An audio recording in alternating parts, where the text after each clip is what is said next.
Verdict by the Telangana High Court that's become a conversation starter. The High Court of Telangana has said, and I quote it here, Muslim women can initiate divorce. This is significant, remember, and is being seen as a gender justice verdict as well. Let me tell you more about what the High Court has said.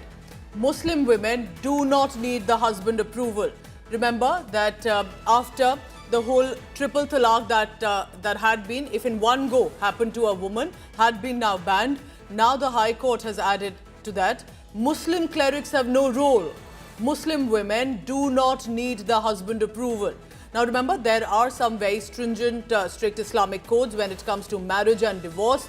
But here the High Court is also interpreting it and is pushing ahead that a woman has every right to be able to go ahead, file for divorce, and that precisely is right now being hailed, especially by women. But I want to bring in my colleague Apurva Jayachandran as well.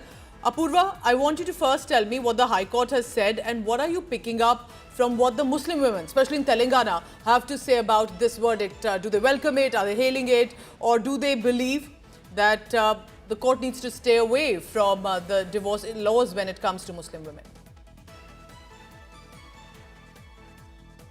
Well, Pooja, in fact, this case definitely has brought out an important verdict there. Remember, this was after a woman judgment had came in response to an appeal by a Muslim man whose wife had approached the council there for facilitating a marital dispute, and in which the High Court has pronounced a verdict now. An important verdict, might I add, where the High Court has said that not only is it that a Muslim woman's right to khula is absolute, but also that a husband's consent is not required. Remember, this comes at a time when we've already seen, past verdicts regarding triple talaq and other important, amendments that have come in. And now with this also coming in, this definitely raises the bar and opens up to a debate among the community as well as to what can be and cannot be done as well. In fact, the High Court has also given certain rulings with respect to this particular verdict that it has issued, wherein not only has it said that it has affirmed that a Muslim woman right to seek khula, form of divorce is absolute, but it also said that it does not also, the woman does not also need her husband's consent to do the same.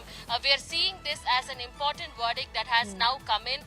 Remember, earlier on we'd seen several disputes that had been ongoing in terms of marital law and in terms of marital disputes as well. And this one is a big one, what you're telling us, Apurva. In fact, from what Apurva has been sharing, what the High Court has said, the court has also observed these religious bodies serve only an advisory role. It cannot override a woman's independent right to exit a marriage. So khula, as it is called, divorce for the Muslim women, they can go ahead, they can file for it, and it does not need a statement, any approval from the man in question here, and she can go ahead and be able to file it. And this is, remember, held that under Islamic law. So they've picked up from the Islamic laws as well and then have interpreted it further. Apurva, thank you very much for now. We'll see if other courts of other states and possibly other state governments will take this up too.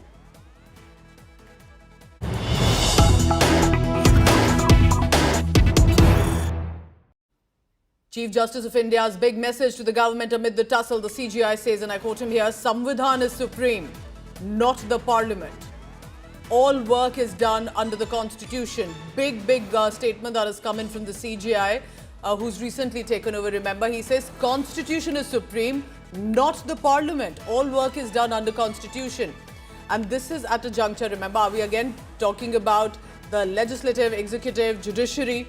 Because Vice President Jagdeep Dhankar, remember, had asserted that Parliament is supreme. Are we looking at a certain confrontation already when it comes to the new CGI Gawai? Let's listen in first to what he had said.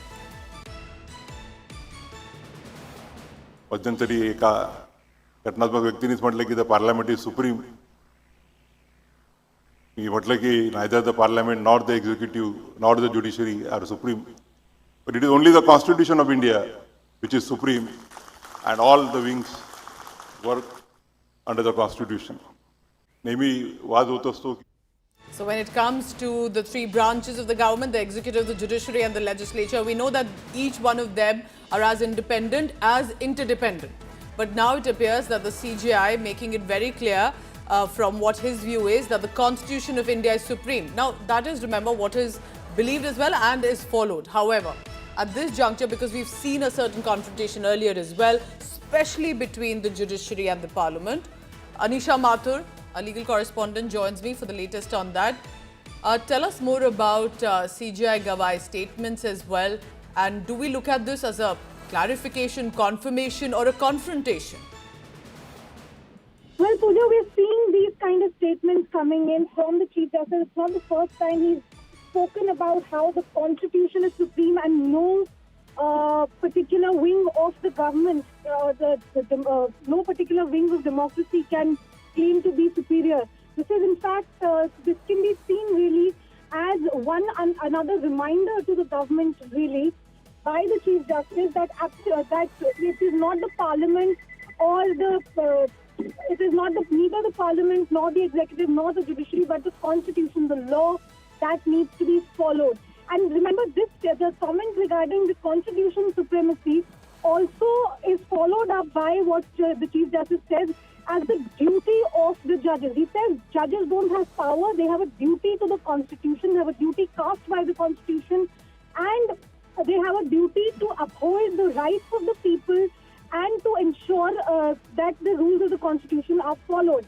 Chief Justice clearly laying down his line in the sand here, particularly as we are seeing a lot of, as you just said, confrontation, questions being raised by the executive about the working of the judiciary. We've been seeing for the last several months, really, this kind of questions about how the judiciary is working that are brewing. And here, while being felicitated at a district court event in Maharashtra, the Chief Justice once again saying it is the Constitution that's supreme. Anisha, stay on with me. Let's listen into what the CJI is saying.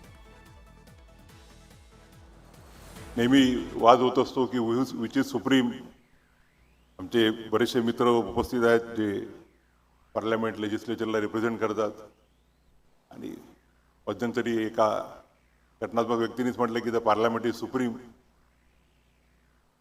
मी म्हटलं की neither the parliament nor the executive nor the judiciary are supreme, but it is only the constitution of India which is supreme, and all the wings work